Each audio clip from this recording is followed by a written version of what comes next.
The Awakening Rebellion.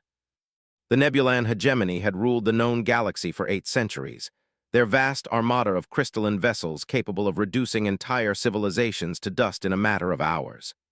Their technology wasn't just advanced, it was practically divine, manipulating gravity, bending light, and harnessing the power of black holes with casual efficiency. They didn't conquer through brute force. They simply arrived, demonstrated their overwhelming superiority, and watched as species after species surrendered. Earth's first contact with the hegemony came not with flashing lights or dramatic standoffs, but with a quiet materialization of 7-limbed, alabaster-skinned beings in the middle of the International Space Summit in Geneva. They stood nearly 3 meters tall, with iridescent eyes that seemed to perceive spectrums of reality humans couldn't comprehend. "Your species shows potential," announced the hegemony emissary, its voice resonating directly in the minds of the assembled scientists and diplomats. "But you are developmentally stunted. Accept our guidance, and in perhaps 5 centuries, you might be considered for provisional membership in our collective." The terms were non-negotiable. Earth would provide resources, specialized labor, and biological samples. In exchange, the hegemony would refrain from eliminating humanity as an evolutionary dead end. They called it mercy. Earth's leaders called it the only option. For 6 years, humanity bent the knee. Mining operations tore through the asteroid belt, rare elements flowed offworld in staggering quantities, and certain, genetically interesting humans disappeared into hegemony research vessels. The aliens kept their word, introducing limited technological benefits, disease eradication, climate stabilization, food production enhancements, just enough to keep the population compliant, never enough to threaten hegemony control. Commander Valeria Novak observed it all from her position at the former European Space Agency headquarters, now repurposed as a technology integration facility for hegemony-approved advancements. At 47, Valeria had once led the International Mars Colonization Initiative. Now she supervised the systematic dismantling of human space aspirations. "They're careless with their tech," she whispered to Dr. Elijah Okonkwo, her deputy and former quantum physicist, as they examined the permitted schematics of a hegemony shuttle. "They've forgotten what it means to face an actual challenge." In the shadows of an abandoned military complex beneath the Carpathian Mountains, Project Phantom took shape. Valeria had assembled the finest minds still loyal to human independence: engineers, mathematicians, physicists, and tacticians who remembered what freedom felt like. Working with scraps of permitted technology and ingenuity born of desperation, they pursued a different path than the hegemony expected. "They anticipate us trying to copy their weapons, their shields," Valeria explained during the project's first briefing. "We won't. We're building something they've never encountered." For 2 years, they labored in absolute secrecy. The hegemony monitored all major manufacturing centers and research facilities, but paid little attention to supposedly decommissioned military installations. Their arrogance created blind spots that Valeria's team exploited ruthlessly. Project Phantom wasn't a conventional warship, but rather a revolutionary approach to space combat. Where hegemony vessels were enormous constructs of living crystal and gravitational fields, Phantom was compact, built around an entirely different philosophy. "The hegemony operates through a hive-mind network," explained Dr. Nikolai Volkov, their lead systems architect, his voice hushed despite their secure location. "Their ships aren't individuals but extensions of a single consciousness. Cut the network connection." "And the body falls," finished Lieutenant Commander Darius Jefferson, former Naval Intelligence, his dark eyes gleaming. "They've never faced an opponent who thinks like humans do." The breakthrough came from Dr. Juniper Martinez, a quantum communications specialist who had seemingly collaborated with the hegemony while secretly studying their technology. She discovered the frequency patterns of what the aliens called the resonance, the quantum entanglement network that allowed their ships to operate in perfect coordination across vast distances. "It's not just communication," Juniper explained, her fingers dancing across holographic displays. "It's their identity. Without it, each ship becomes isolated, forced to operate independently, something they haven't done in centuries." The Phantom took shape, a vessel designed not to match hegemony firepower, but to shatter their perfect synchronization. Its revolutionary echo drive left no energy signature for alien sensors to detect. Its Mirage system bent probability fields around the hull, ensuring enemy targeting systems simply couldn't calculate its true position. Most crucially, its heart was the Disruptor, a device capable of temporarily severing hegemony vessels from their precious resonance. 2 years, 8 months, and 12 days after Project Phantom began, the ship was ready. No ceremony marked its completion. Only Valeria and her core team standing in the cavernous launch bay, their faces illuminated by the soft amber glow of the Echo drive. "If we succeed," Valeria told them, her voice steady, "we don't just give Earth a chance. We show every subjugated world in the galaxy that the hegemony can be wounded." Phantom departed Earth in absolute silence, its revolutionary propulsion system leaving no trace for hegemony sensors. Its maiden mission targeted a small outpost monitoring Saturn's rings, 3 hegemony vessels maintaining the automated harvesting operations. They represented the perfect test, isolated, routine in their patterns, and connected to the greater resonance network. "Their defensive systems are running at minimal capacity," reported Lieutenant Farid Nassar, Phantom's tactical officer. "They're not even scanning beyond standard parameters." Valeria nodded. "Perfect. Prepare the Disruptor. Target the command vessel first." Phantom slipped between the alien ships, its Mirage system ensuring they remained oblivious to its presence. No alarms sounded, no defensive measures engaged. The hegemony vessels continued their programmed patrol routes, utterly unaware of the threat in their midst. "Disruptor at full charge," announced Dr. Martinez, her hands steady despite the tension. "Field will encompass all 3 vessels." Valeria took a deep breath. This moment would determine whether 2 years of clandestine work would spark revolution or end in swift annihilation. "Execute," she ordered. The Disruptor activated not with a dramatic explosion, but with an eerie silence. One moment, the hegemony vessels moved in perfect synchronization. The next, they froze, their navigation systems suddenly severed from the guiding intelligence of the resonance.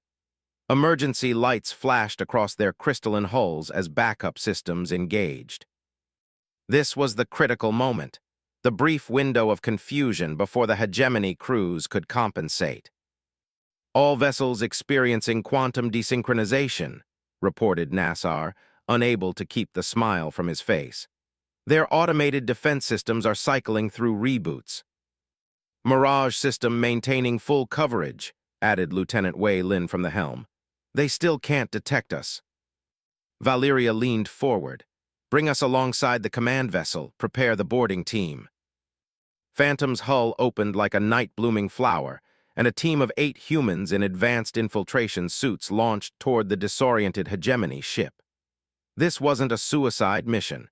It was a precisely calculated operation to obtain the one thing Phantom still needed: direct access to the resonance network itself. The boarding team, led by Major Talia Reyes, encountered minimal resistance. The hegemony crew, cut off from the resonance that guided their every action, responded with confusion, their independent decision-making abilities atrophied by centuries of collective consciousness. "Command deck secured," Reyes reported 14 minutes later. "We have their network access protocols and navigational data downloading now." On Phantom's bridge, Valeria allowed herself a small smile. "Begin withdrawal. Let's be gone before they can report what happened." As the boarding team returned with their prize, the hegemony vessels finally coordinated a response. Energy weapons charged, targeting systems locked onto Phantom's last known position. But the human vessel was already elsewhere, its Mirage system ensuring every shot went wide. "They're attempting to re-establish connection to the resonance," Martinez reported. "Estimated time to success, 3 minutes." "More than enough," Valeria replied. "Get us out of here, Lieutenant Lin. Random vector, full speed." Phantom vanished into the void, leaving the confused hegemony patrol to piece together what had happened. By the time they reported the incident to their command structure, the human vessel was beyond detection range. carrying with it the seeds of the hegemony's potential downfall. Back in the secure bunker beneath the Carpathians, Valyria presented their captured prize to the project's leadership team. Access codes that would give them unprecedented insight into hegemony operations and the ability to predict patrol patterns across the entire solar system. "They don't even consider us a threat," she said, looking at the data streaming across their secure systems. "That's why we won today, and that's why we'll win tomorrow. The hegemony has forgotten what it means to fight for survival. We haven't." News of the encounter spread through encrypted channels to resistance cells across Earth. For the first time in 6 years, humanity had struck back against their oppressors. Phantom wasn't just a ship, it had become hope incarnate. The hegemony's response was swift and predictable. They doubled their military presence in Earth's system, implemented stricter monitoring protocols, and demanded Earth's leaders provide information about the anomalous incident. "We know nothing of this matter," insisted Undersecretary General Hiramasa Tanaka during a tense meeting with the hegemony emissary. "Perhaps your equipment malfunctioned." The emissary's iridescent eyes narrowed. "Do not test our patience, human. Your continued existence remains at our discretion." Meanwhile, Valyria's team worked feverishly to exploit their new advantage. The captured access codes gave them temporary visibility into portions of the hegemony's network, an opportunity they knew wouldn't last long. "They'll discover the breach soon," Dr. Okonkwo warned as they analyzed terabytes of alien tactical data. "We need to focus on critical vulnerabilities." What they discovered exceeded their wildest hopes. The hegemony's apparent invincibility relied entirely on the resonance, the vast quantum-linked communications system that allowed instantaneous coordination across their empire. This technological marvel was also their greatest weakness. "The entire network flows through 13 primary amplification nodes," Volkov explained, highlighting points on a galactic map. "Each node handles a sector of hegemony space. If one goes down, that entire sector becomes isolated." Valyria studied the nearest node, a massive installation orbiting a pulsar at the edge of the solar system. "Helios Nexus," she read from the translated data. "It controls all hegemony forces in our sector." The plan that formed was audacious to the point of insanity.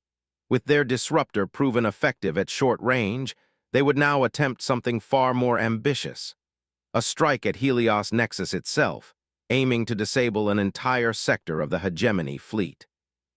But Phantom couldn't do it alone. "We need more ships," Valyria told the Resistance leadership. "At least 3 vessels with our disruptor technology to have any chance of success." For 4 months, as hegemony oppression intensified on Earth, hidden facilities worked around the clock. Phantom's siblings took shape: Spectre, Wraith, and Revenant, each incorporating refinements based on their first successful engagement. The small fleet of 4 ships, if they could be called that, departed Earth under complete communications blackout. They traveled separately, using different routes, converging on a rendezvous point beyond Neptune's orbit. Each carried a vital component of the mission. None could succeed alone. As they prepared for the Helios operation, something unexpected occurred. A small vessel of unfamiliar design approached their rendezvous point, broadcasting on frequencies only the Resistance used. "We are Meridian," the transmission stated in carefully pronounced English. "We hear humans fight hegemony. We fight too." The Meridians, bipedal beings with copper-hued exoskeletons from a mineral-rich world conquered centuries ago, had maintained their own resistance movement for generations. Their arrival marked a pivotal moment. Humanity was no longer fighting alone. "The hegemony conquers through isolation," explained Captain Zordel, the Meridian commander, during their first face-to-face meeting aboard Phantom. His articulated mandibles clicked softly as he spoke. "They ensure no subject species trusts another, but your attack has inspired many. Others will join if you succeed at Helios." Valyria studied the alien warrior, whose armored body bore the evidence of countless battles. "And if we fail?" "Then we die free," Zordel replied simply, a sentiment that needed no translation. As the combined fleet prepared for their assault on Helios Nexus, a new sense of possibility spread through the ranks. What had begun as a desperate gamble by one species had evolved into something more, the first seeds of a multi-species resistance against the invincible hegemony. The galaxy was about to change forever. The Liberation Convergence. The combined fleet, 4 human vessels and 2 Meridian attack ships, approached Helios Nexus with grim determination. The amplification node was a massive structure, spanning nearly 20 kilometers across, its crystalline architecture pulsing with the quantum energies of the resonance. It was guarded by a permanent defensive force of 22 hegemony warships, with hundreds more within rapid response range. Their strategy relied on the element of surprise and precise coordination. The Meridian vessels, using technology developed over centuries of resistance, would generate a focused ion burst from a nearby gas giant, temporarily overwhelming hegemony sensors. In that brief window, the human ships would close to attack range. As they made final preparations, a third unexpected ally joined their cause. A sleek vessel composed of what appeared to be obsidian filaments materialized at their rendezvous point, broadcasting a simple message. "We are arachnid. We observe. We calculate. Your probability of success increases with our assistance." The arachnids were legendary among subjugated species, a race of 8-limbed mathematical savants whose homeworld had been one of the first conquered by the hegemony. Unlike most species, they had not been completely suppressed, but rather selectively preserved for their computational abilities. For millennia, they had served as living calculators for their oppressors while secretly developing resistance technologies. "The hegemony believes us domesticated," explained first calculator Tzak, his voice a melodious whisper as he interfaced with phantom systems. His elongated body, covered in iridescent black bristles, moved with uncanny precision. "This is our advantage." With the arachnid's assistance, the resistance fleet refined their attack strategy. The original plan had been to disrupt Helios Nexus temporarily, but Tzak offered something far more ambitious. "The resonance is vulnerable to cascading failures," he explained, manipulating a 3-dimensional model of the network. "If we can introduce a specific quantum interference pattern at Helios, it will propagate throughout the entire system." Dr. Martinez's eyes widened as she grasped the implications. "You're not talking about disrupting one sector. You're talking about collapsing the entire hegemony network." The arachnid's multifaceted eyes gleamed. "Precisely." For 2 weeks, they worked feverishly to modify the disruptor technology. Under Tzak's guidance, they developed what he called a resonance inversion field, a signal that would not merely block the hegemony's network but reverse its cohesive properties, turning their greatest strength into catastrophic weakness. Commander Novik surveyed the assembled fleet commanders, human, Meridian, and Arachnid, in Phantom's war room. "This is no longer just about freeing Earth or striking a symbolic blow," she said, her voice steady. "If we succeed, we potentially liberate every species under hegemony control. If we fail, others will rise," Captain Zordel finished. "The first strike is rarely the successful one, but it is always necessary." The assault on Helios Nexus began with mathematical precision. The Meridian vessels executed their diversion perfectly, triggering a massive electromagnetic pulse that temporarily blinded hegemony sensors.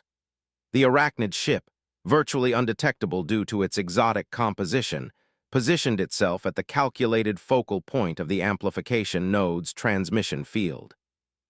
"All ships execute Phase 1, Valeria ordered. Simultaneously, all 4 human vessels activated their disruptors at maximum power, creating localized disruption zones across the hegemony defensive perimeter. The effect was instantaneous and chaotic. Across the entire sector, hundreds of hegemony ships suddenly lost their connection to the resonance. Alert signals cascaded through the network as an entire quadrant of their empire went silent. At Helios Nexus itself, confusion reigned. Hegemony crews, trained to function as extensions of the collective intelligence, found themselves isolated, forced to make independent decisions. Some ships maintained position, others initiated pre-programmed defensive patterns that now conflicted with their neighbors' responses. Within minutes, the perfect formation had dissolved into disarray. Phase 2, Valeria commanded. All vessels begin targeted strikes. Instead of engaging in direct combat, where they would still be outmatched, each resistance ship had been assigned specific high-value targets: power relays, transmission arrays, and sensor nodes. The Meridian vessels provided crucial support, their advanced weaponry drawing hegemony fire while the human ships conducted precision strikes. "We're encountering heavier resistance than anticipated at the primary relay," reported Lieutenant Commander Jefferson from aboard Spectre. "Their adaptive shielding is compensating faster than expected." "Acknowledged," Valeria responded. "Phantom will provide support. Wraith and Revenant continue to secondary objectives." The battle unfolded not as a traditional exchange of fire, but as a strategic dismantling of key systems. The Resistance forces weren't trying to destroy Helios Nexus. They were transforming it into a weapon against its creators. As the human and Meridian vessels engaged the perimeter defenses, the Arachnid ship executed the most crucial part of the plan. It maneuvered through the chaos with impossible precision, approaching the very heart of Helios Nexus, the quantum core that amplified the resonance across the sector. "Tzik's vessel has reached position," announced Dr. Martinez, monitoring the Arachnid ship's telemetry. "They're initiating the resonance inversion field." On the bridge of Phantom, locked in combat with two hegemony cruisers, Valeria felt a moment of doubt. They were committing to a strategy that had never been attempted, based on theoretical physics and the word of allies they barely knew. If it failed, there would be no second chance. "All vessels prepare for potential network cascade," she ordered. "Be ready to extract immediately." At the heart of Helios Nexus, the Arachnid ship deployed its payload, not a conventional weapon, but a precisely calibrated quantum algorithm designed to invert the amplification properties of the node. For a breathless moment, nothing happened. Then, like a wave of silence spreading across the battlefield, every hegemony vessel simultaneously froze. Emergency systems flared across their crystalline hulls as the resonance, their unifying consciousness, began to tear itself apart. "It's working," Martinez whispered, watching the telemetry. "The inversion field is propagating through the network. My God, it's reaching other sectors." The effect spread faster than anyone had anticipated. The quantum entanglement that allowed the hegemony to function as a single entity became their undoing, as the inverted signal propagated instantly across their entire network. Ship after ship, installation after installation, fell into confusion as the resonance collapsed.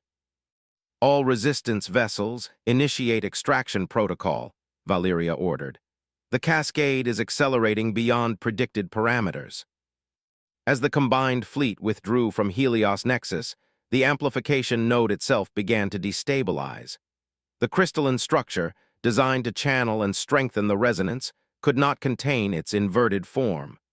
Fractures appeared across its surface, growing rapidly as energy discharges arced between sections. "Helios is going critical," warned Lieutenant Nassar.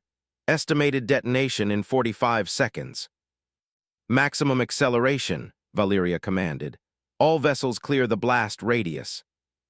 The resistance ships accelerated away from the doomed installation, their engines straining against the gravitational distortions now emanating from the collapsing node. Behind them, Helios Nexus imploded in a blinding flash, sending a quantum shockwave rippling through the surrounding space. "Status report," Valeria demanded once the initial shock had passed. "All resistance vessels accounted for," reported Lieutenant Lin. "Spectre reporting minor damage to propulsion systems, Meridian and Arachnid vessels intact. And the hegemony fleet." "Completely disabled," Martinez confirmed, her voice filled with wonder. "The quantum shockwave seems to have intensified the disruption effect. Their ships are adrift, no signs of coordinated activity or restoration of the resonance." In the days that followed, reports filtered in from across known space. The cascade effect had indeed propagated through the entire hegemony network, disabling not just ships but administrative centers, research facilities, and control nodes. The invincible empire had been paralyzed by a single, precisely calculated strike. 2 weeks after the Battle of Helios Nexus, representatives from a dozen formerly subjugated species gathered aboard Phantom.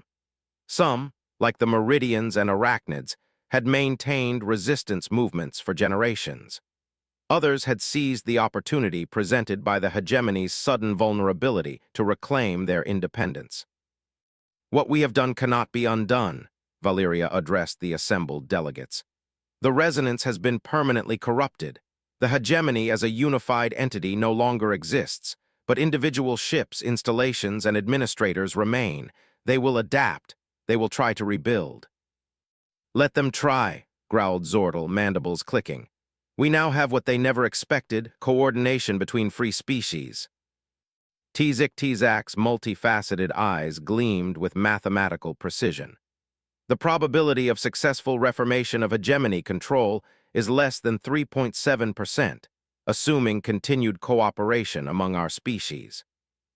"Then cooperation must be our foundation," said Daikon Moore, a representative of the Futurians, a species of energy beings who had been harvested as power sources by the hegemony for millennia.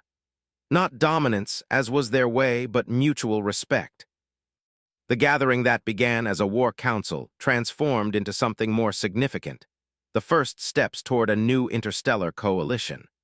While hegemony remnants still controlled significant territories and resources, their days of unchallenged rule were over. 1 month after the liberation of Earth, Valeria stood on a balcony overlooking the reconstruction of Geneva. The city, once the site of humanity's capitulation, was now becoming a symbol of interspecies cooperation. Engineers from half a dozen worlds worked alongside humans, implementing technologies that the hegemony had hoarded for centuries. Dr. Martinez joined her, looking out over the activity below. "The Arachnids have finished analyzing the resonance data. They believe we can adapt portions of the technology for peaceful communication across interstellar distances without the forced consensus aspect." Valeria nodded, "And the Phantom Fleet?" "The shipyards are at full capacity, 20 vessels under construction with crews drawn from all member species." Martinez hesitated. "The Meridians are suggesting we rename it." "Though, they propose the Convergence Fleet. They say it better represents what we're building, not just ships, but a new way for species to exist together." A hegemony cruiser passed overhead, one of many that had surrendered or been captured in the chaos following the network collapse.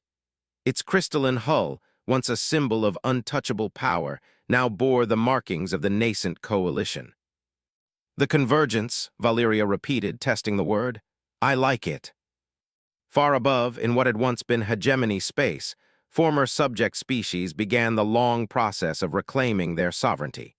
Trade routes opened between worlds that had been kept deliberately isolated from one another. Knowledge, suppressed for centuries, flowed freely between civilizations. The galaxy was awakening from a long night of subjugation, taking its first tentative steps into an uncertain dawn. Whatever came next, one thing was clear. The future would not be dictated by a single dominant power, but negotiated among equals. And it had all begun because a handful of humans had refused to accept that resistance was futile.